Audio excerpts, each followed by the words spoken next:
যে ছবি রয়েছে তা কি বলুন তো? সানডিউ মানে সূর্য শিশির। এই সূর্য শিশির অ্যামাজন জঙ্গলের ফুল, তা এবার বাংলায় বাঁকুড়ায় সানডিউ। এই ফুলের পেট ভরে পোকা মাকড় খেয়ে সানডিউ ফুল রক্ষণাবেক্ষণের উদ্যোগ নিয়েছে বন দপ্তর।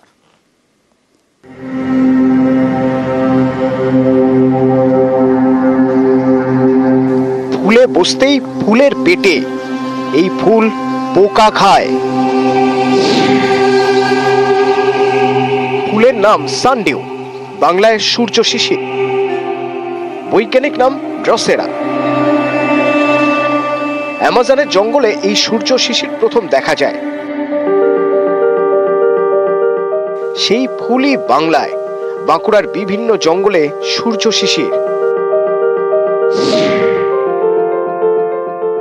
আমার বাঁকুড়া জেলার 3টে জায়গায় এটা আছে। সমাজের কোনো ক্ষতি নেই, এটা হচ্ছে ইনসেক্টিভোরাস প্ল্যান্ট, কিন্তু এই প্ল্যান্টসটা কিন্তু ইনসেক্টকে খেয়ে ও প্রোটিনটা ওখান থেকে খাবার নিয়ে ওই থাকে। আর আমরা এটাকে কনসার্ভ করার জন্য অনেকটা আমরা কাজ করছি। লম্বায় 3.5 ইঞ্চি, জন্মায় স্যাঁতস্যাঁতে পরিবেশে, আগাছার মধ্যে থাকে, পাতায় যেন শিশির বিন্দু। আসলে পোকামাকড় ধরার ফাঁদ।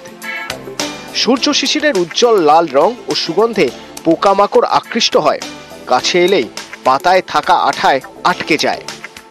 এটা অ্যাকচুয়ালি গাছটা চারিদিকে একটা টেন্টাকেলস মতো, সুরের মতন চারিদিকে থাকে ঘিরে, এবং কোনো যদি ইনসেক্ট গাছটা উদ্ভিদের সংস্পর্শে আসে সঙ্গে সঙ্গে এই টেন্টাকেলস গুলো কিন্তু ওই পতঙ্গটাকে ঘিরে বন্ধ হয়ে যায়। উদ্দেশ্য হচ্ছে পতঙ্গটাকে ডাইজেস্ট করে তারা নাইট্রোজেনাস সাবস্টেন্সটাকে গ্রহণ করে। এমনি কোনো পরিবেশগত কোনোভাবে গাছটা কোনো ক্ষতি করে না।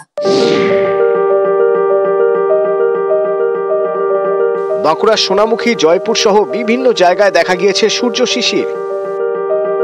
এটা সমাজের যে ক্ষতিকারক কীট পোকা তাদেরকে খেয়ে কমিয়ে দিচ্ছে, উপকারী জিনিস। হায়ার অথরিটির নির্দেশ অনুসারে আমরা এটাকে সংরক্ষণ করার চেষ্টা চালাচ্ছি। ক্ষতিকারক পোকামাকড় খায়, পরিবেশ বাঁচায়, তাই সানডিউ ফুল বাঁচাতে উদ্যোগী হয়েছে বন দপ্তর। বাঁকুড়া থেকে দেবব্রত মণ্ডল, নিউজ 18 বাংলা।